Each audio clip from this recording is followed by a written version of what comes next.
નમસ્કાર ગુજરાતવાસીઓ, ફરી એક વખત આપ સર્વે મિત્રોનું હાર્દિક સ્વાગત છે આજના તાજા અને નવા હવામાન સમાચારના વિડીયોની અંદર। મિત્રો આજે થઈ છે 19 જૂન અને વાર થયો છે ગુરુવાર। આગામી 3 કલાક માટે ગુજરાતવાસીઓ થઈ જાજો તૈયાર, કારણ કે મિત્રો ગુજરાતમાં જામ્યો છે વરસાદી માહોલ। ગુજરાતમાં વિધિવત રીતે ચોમાસાનું આગમન થઈ ગયું છે। હજુ પણ મિત્રો ગુજરાતમાં અંધારિયા વરસાદ વરસવાને લઈને હવામાન નિષ્ણાત એવા અંબાલાલ પટેલ સાથે પરેશભાઈ ગોસ્વામીની નવી અને નક્કોર આગાહી સામે આવી રહેલી છે। સાથે સાથે મિત્રો ગુજરાતના કેટલાક ભાગોમાં તો મિત્રો અત્યારે પૂર આવ્યું હોય, તારાજી સર્જાની હોય તેવી અત્યારે હાલ લેટેસ્ટ આગાહી સામે આવી છે। લેટેસ્ટ હવામાન સમાચાર સામે આવી રહ્યા છે। હાલ મિત્રો ગામડાના નદી નાળાઓ છલકાણા છે। ખાસ કરીને મિત્રો અમુક ડેમો તો ઓવરફ્લો થયા હોય, અને ખાસ મિત્રો અત્યારે હાલ જો વાત કરીએ તો અમુક વૃક્ષો ધરાશાય થયા છે। અને મિત્રો આગામી કલાકોમાં NDRF અને SDRFની ટીમોને પણ તૈનાત કરી દેવામાં આવી છે। હવે પછી મિત્રો તમે સેટેલાઇટ પિક્ચરના માધ્યમથી જોઈ શકો છો, અત્યારે ઉત્તર ગુજરાતના ભાગોમાં જેમાં અમદાવાદ લાગુના વિસ્તારની અંદર અત્યારે રેડ એલર્ટ જાહેર કરી દેવામાં આવ્યું છે। આગામી કલાકોમાં અમદાવાદમાં મિત્રો હાલ 10 થી લઈને 15 ઇંચ સુધીના વરસાદ વરસવાને લઈને નવી અને નક્કોર આગાહી હવામાન વિભાગે વ્યક્ત કરી છે। હાલ મિત્રો તમે જોઈ શકો છો આ કાળા ડિબાંગ વાદળનો ઘેરાવો વડોદરા, દાહોદ, અમદાવાદ લાગુના વિસ્તારથી લઈને મહેસાણા લાગુના વિસ્તારો સુધી અત્યારે હાલ મિત્રો કાળા ડિબાંગ વાદળોના ઘેરાવા ઘેરાતા જોવા મળી રહ્યા છે। આંધી, તૂફાન, વંટોળ સાથે ભારે પવનો ફૂંકાવાને લઈને પણ હવામાન વિભાગની નવી અને નક્કોર આગાહી સામે આવી રહી છે। મિત્રો તમે જોઈ શકો છો આ ભાગોમાં અત્યારે હાલ મિત્રો જો વાત કરીએ તો 30 થી લઈને 40 કિલોમીટર પ્રતિ કલાકની ઝડપે ભારે પવનો ફૂંકાઈ રહ્યા છે। અને મિત્રો હવે પછી ગણતરીની કલાકો બાકી રહી છે। ખાસ કરીને મિત્રો અમદાવાદ ડૂબતું હોય તેવા પણ હવામાન સમાચાર સામે આવી શકે છે। આ સાથે મિત્રો અત્યારે સૌરાષ્ટ્રના દરિયાઈ કાંઠાના ભાગોમાં પણ અત્યારે દરિયો ગાંડોતુર બન્યો છે। દરિયાની અંદર કરંટ જોવા મળી રહ્યો છે। આ સાથે હવે પછીની કલાકોમાં સૌરાષ્ટ્રની સાથે દક્ષિણી ગુજરાતના ભાગોમાં પણ મેઘ તાંડવ થવાને લઈને આંધી, તૂફાન, વંટોળ સાથે ભારે પવનો ફૂંકાવાને લઈને મેઘ તાંડવની સાથે સાથે મિત્રો વીજળીના કડાકા ભડાકા, તીવ્ર થંડરસ્ટોર્મ એક્ટિવિટીના ભાગરૂપી ભારે વરસાદ પડવાને લઈને હવામાન વિભાગની નવી અને નક્કોર આગાહી સામે આવી રહી છે। મિત્રો હજુ ખાસ મિત્રો તમે જોઈ શકો છો અત્યારે હાલ 100% ગુજરાતમાં વિધિવત રીતે ચોમાસાનું આગમન થઈ ગયું છે। ત્યારે હવામાન નિષ્ણાંત એવા અંબાલાલ પટેલ સાથે પરેશભાઈ ગોસ્વામીએ ગુજરાતમાં વાવાઝોડા સાથે વરસાદની પણ નવી આગાહી વ્યક્ત કરી છે। હાલ મિત્રો તમે તમારા મોબાઈલ સ્ક્રીનની અંદર જોઈ શકો છો હવે પછીની કલાકોમાં ગુજરાતના દરિયાઈ કાંઠાના ભાગોની સાથે દક્ષિણી ગુજરાતના ભાગોમાં પણ હાલ યલો એલર્ટનું સિગ્નલ છે હવામાન વિભાગે જાહેર કર્યું છે। હવે પછીની કલાકોમાં મિત્રો ઉત્તર ગુજરાતના ભાગોમાં પણ ધોધમાર વરસાદ વરસવાને લઈને ધોળા દિવસે અંધારપટ છવાયો હોય તેવા અત્યારના હાલ લેટેસ્ટ હવામાન સમાચાર સામે આવી રહ્યા છે। હવે મિત્રો આપણે ઇન્ડિયન મોન્સૂન ડિપાર્ટમેન્ટ તરફથી સમગ્ર ગુજરાત રાજ્યને લઈને જે નકશો રજૂ થયો છે એ નકશા વિશે સવિસ્તાર જાણકારી મેળવીએ કે ગુજરાતના કયા કયા ભાગોની અંદર આજે કેવા પ્રકારનું એલર્ટ જાહેર કરવામાં આવી ગયું છે।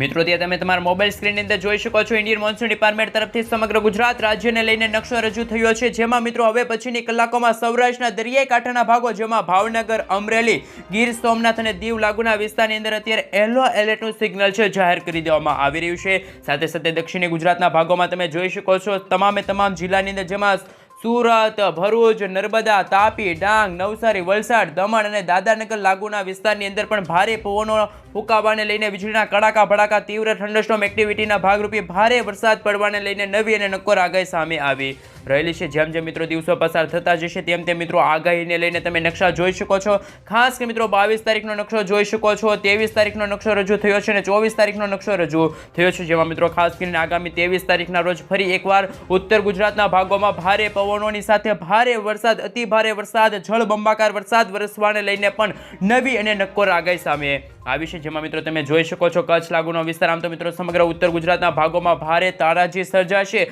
પૂર આવશે।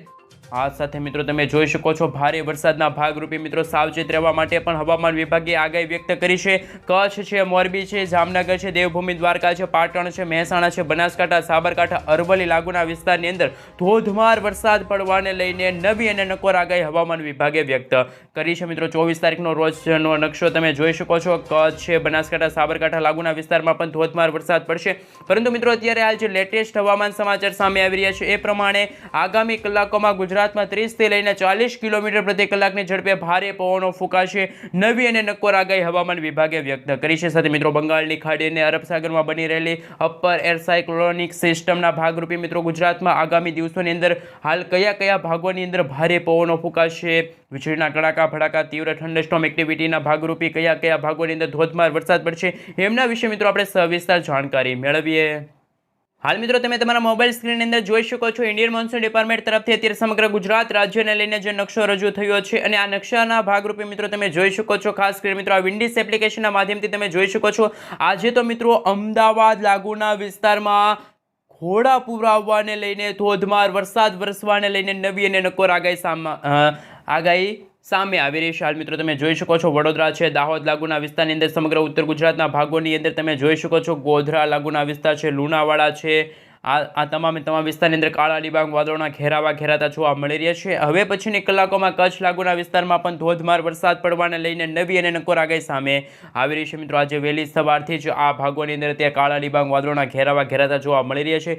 વિરમગામ છે, અમદાવાદ લાગુના વિસ્તાર છે, ધોળકા છે, સુરેન્દ્રનગર છે, આ તમામ વિસ્તારોની અંદર મિત્રો ખાસ કંઈ કાળા ડિબાંગ વાદળોના ઘેરાતા જોવા મળી રહ્યા છે. ધોધમાર વરસાદ પડી રહ્યો છે, વીજળીના કડાકા ભડાકા, થંડરસ્ટોર્મ એક્ટિવિટીના ભાગરૂપે અત્યારે મિત્રો કહી શકાય કે આગામી કલાકો માટે અમદાવાદમાં ભારે તારાજી સર્જાશે, ગામોમાં પાણીમાં ખાસ મિત્રો જે પૂર સર્જાવાને લઈને આગાહી સામે આવી રહી છે. સાથે હવામાન નિષ્ણાંત એવા અંબાલાલ પટેલ સાથે પરેશભાઈ ગોસ્વામીની નવી અને નક્કોર આગાહી વિશે વાત કરીએ તો મિત્રો લાંબા ગાળાની આગાહી વિશે વાત કરીએ તો 20 તારીખના રોજ પણ ગુજરાતના દરિયાઈ કાંઠાના ભાગો જેવા સૌરાષ્ટ્રના દરિયાઈ પંથકના ભાગોમાં પણ ભારે પવનો ફૂંકાવાને લઈને ભારે વરસાદ પડવાને લઈને નવી નક્કોર આગાહી સામે આવી છે. છેલ્લા 2 દિવસમાં મિત્રો જે અનાધાર વરસાદ વરસ્યો જેમાં મિત્રો ગુજરાતના 100% વિસ્તારમાં અત્યારે હાલ વિધિવત રીતે ચોમાસાની એન્ટ્રી થઈ ગઈ છે. પરંતુ જેમ સમયગાળો પસાર થતો જશે તેમ ગુજરાતનું વાતાવરણ ઠંડુ જોવા મળશે અને મિત્રો હાલ દક્ષિણી ગુજરાતના ભાગોમાં પણ એક વરસાદી સિસ્ટમ આકાર પામતી જોવા મળશે. પરંતુ મિત્રો અત્યારે બંગાળની ખાડીને અડીને આવેલા જે ભારતના ભાગો છે જેમાં મિત્રો તમે જોઈ શકો છો ભુવનેશ્વર લાગુના વિસ્તારથી લઈને કોલકાતા લાગુના વિસ્તારની અંદર એક નવી લો પ્રેશર વરસાદી સિસ્ટમ બની છે અને મિત્રો આમ તો ગુજરાત સાથે સમગ્ર ભારતમાં પણ વિધિવત રીતે ચોમાસાની એન્ટ્રી થઈ ગઈ છે. તો મિત્રો હવે પછીની કલાકોમાં ગુજરાતમાં આવનારા દિવસોને લઈને શું નવી અને નક્કોર આગાહી હવામાન વિભાગે વ્યક્ત કરી છે એમના વિશે વાત કરીએ તો મિત્રો તમે 21 તારીખના રોજ જોઈ શકો છો રાજસ્થાન લાગુના વિસ્તારમાં એક નાનકડી એવી અપર એર સાયક્લોનિક વરસાદી સિસ્ટમ એક્ટિવ બનતી જોવા મળશે. મિત્રો એ વરસાદી સિસ્ટમ જો યુટર્ન લેશે તો ગુજરાતના ઉત્તર ગુજરાતના ભાગોમાં પણ ભારે વરસાદ પડવાને લઈને નવી અને નક્કોર આગાહી સામે આવશે. પરંતુ મિત્રો 22 તારીખના રોજ પણ તમે જોઈ શકો છો ધોધમાર વરસાદ પડવાને લઈને થોડા દિવસે અંધારપટ છવાયું હોય તેવું વાતાવરણ છે સમગ્ર ગુજરાતમાં જોવા મળશે. સાથે મિત્રો આ જૂન મહિનાના અંતિમ દિવસોની અંદર પણ મધ્ય ભારતના ભાગોમાં 2 નવી વરસાદી સિસ્ટમ એક્ટિવ થવાના ભાગરૂપે પણ ગુજરાતમાં ખાસ મિત્રો ભારે વરસાદ વરસવાને લઈને હવામાન વિભાગની નવી અને નક્કોર આગાહી સામે આવી રહેલી છે. આ સાથે મિત્રો હવે પછીની કલાકો માટે તમે જોઈ શકો છો મિત્રો ખાસ કરીને ઇન્ડિયન મોન્સૂન ડિપાર્ટમેન્ટ તરફથી સાથે હાલ મિત્રો તમે જોઈ શકો છો હાલ વરસાદ પડવાને લઈને વીજળીના કડાકા ભડાકા થંડરસ્ટોર્મ એક્ટિવિટીના ભાગરૂપે મિત્રો હવે પછી દક્ષિણી ગુજરાતના ભાગોમાં વલસાડ છે, સુરત લાગુના વિસ્તાર છે, આહવા લાગુના વિસ્તાર છે, વ્યારા લાગુના વિસ્તાર છે, ત્યાં મિત્રો હાલ ખાસ કરીને મિત્રો ભારે પવનો ફૂંકાઈ રહ્યા છે અને ભારે પવનોની સાથે મિત્રો વીજળીના ચમકારા છે, ભરૂચ છે, રાજપીપળા છે, આમોદ છે, વડોદરા છે અને બારડોલી લાગુના વિસ્તારની અંદર પણ વીજળી પડતી જોવા મળી રહી છે. તો આ બાજુ મિત્રો ખાસ કરીને સૌરાષ્ટ્રના જે આ ભાગ છે અમરેલી છે, મહુવા છે, અલંગ છે, ભાવનગર છે, ત્યાં અમુક ભાગોમાં છૂટાછવાયેલા હળવાથી મધ્યમ વરસાદ પડશે એવી અત્યારની આગાહી છે અત્યારે સામે આવી રહેલી છે. મિત્રો કચ્છ લાગુના વિસ્તારમાં પણ આજે આ સૂકું વાતાવરણ જોવા મળશે તો અમુક ક્યારેક વરસાદી સિસ્ટમ જોવા મળશે તો હળવા વરસાદની પણ આગાહી છે અત્યારે હવામાન વિભાગે વ્યક્ત કરી છે. મિત્રો તમે સેટેલાઇટ પિક્ચરના માધ્યમથી જોઈ શકો છો અત્યારે કોઈ વરસાદી સિસ્ટમ છે અત્યારે કાળા ડિબાંગ વાદળોનો ઘેરાવો છે એ પણ અત્યારે મુંબઈના દરિયાઈ કાંઠાના વિસ્તારો સુધી આવી પહોંચી છે. આ વરસાદી સિસ્ટમ જો મિત્રો આ વરસાદી સિસ્ટમ જો લો પ્રેશરના એરિયા સુધી મજબૂત થશે તો ગુજરાતમાં ખતરો છે એ ટોળાતો જોવા મળશે. આમ તો મિત્રો બંગાળની ખાડીમાં એક નાનકડી એવી લો પ્રેશર વરસાદી સિસ્ટમ છે આકાર પામતી જોવા મળી રહી છે. તો એમના ભાગરૂપે મિત્રો ગુજરાતમાં પણ ચોમાસાનું આગમન થઈ ગયું છે. ચોમાસાના આગમનની સાથે ગુજરાતમાં ધોધમાર વરસાદ પડ્યો અને ગુજરાતમાં મિત્રો છેલ્લા 24 કલાકની અંદર 90% સુધીના વિસ્તારોમાં છે મિત્રો ખાસ કરીને 2 થી લઈને 3 ઇંચ સુધીનો વરસાદ પડ્યો હોય તેવી અત્યારે હાલ જે આગાહી છે હવામાન વિભાગ તરફથી અને આંકડા સામે આવી રહ્યા છે. આમ તો મિત્રો ગુજરાતમાં આજે ખાસ બપોરના સમયગાળા દરમિયાન સૌરાષ્ટ્રના દરિયાઈ કાંઠાના ભાગોમાં 30થી લઈને 40 કિલોમીટર પ્રતિ કલાકની ઝડપે ભારે પવનો ફૂંકાશે. જેમાં મિત્રો તમે જોઈ શકો છો ઉના લાગુના વિસ્તારની સાથે સાથે મિત્રો તમે જોઈ શકો છો મહુવા છે, અલંગ લાગુના વિસ્તાર છે. આ સાથે મિત્રો જો આપણે વધુ હવામાન સમાચાર વિશે વાત કરીએ તો રાજુલા છે, કુંડલા છે, ધારી છે, તુલસીશ્યામ લાગુના વિસ્તારની અંદર પણ ભારે પવનો ફૂંકાશે. ભાવનગર આજુબાજુના વિસ્તારો છે ત્યાં પણ વરસાદની રહેલી છે આગાહી. પરંતુ મિત્રો આજે જે રીતે વરસાદી સિસ્ટમ આકાર પામતી જોવા મળી રહી છે અને એમના ભાગરૂપે મિત્રો ખાસ કરીને જે ઉત્તર ગુજરાતના ભાગોમાં પણ ધોધમાર વરસાદ પડશે.